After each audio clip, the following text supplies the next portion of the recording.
this. And so, despite all these horrible things going on, it seems like everyone in Diddy's inner circle is either too afraid or too complicit to say or do anything about any of this. And he's just gonna keep doing all this, and he's gonna keep getting away with this evil shit. Until in 2022, New York State, where most of these crimes happen, they passed legislation called the Adult Survivors Act. The Adult Survivors Act allows victims of SA a 1-year window to sue, even if the statute of limitations had run out.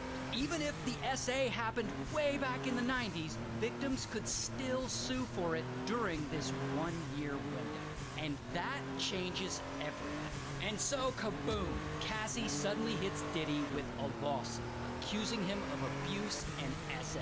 And one day after she files the suit against him, he makes her a huge settlement offer, and she accepts it.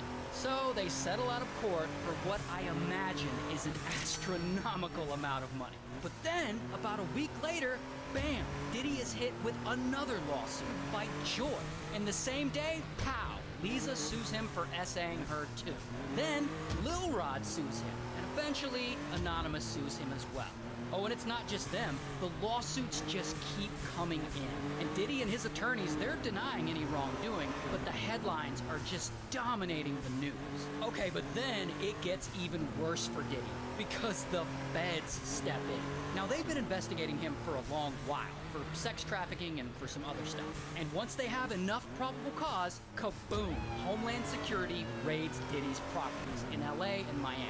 And they find a bunch of stuff there, like drugs and like 1,000 bottles of baby oil. Literally 1,000 bottles of baby oil, which I guess he used at those freak-off parties. I don't know, I'm not a baby oil person. But anyway, all of this is making the news, and these stories and these accusations are blowing up.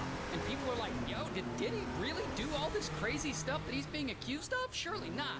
But then CNN gets a hold of that hotel security footage that time he assaulted Cassie, and they release it to the public. And so the world finally gets to see what an awful person he is. And so now Diddy has to go and like post a video on his Instagram making this big apology. Not asking for forgiveness. I'm truly sorry. And while he does apologize for what he did to Cassie and he tries to get the public back on his side, it just doesn't work. Diddy is officially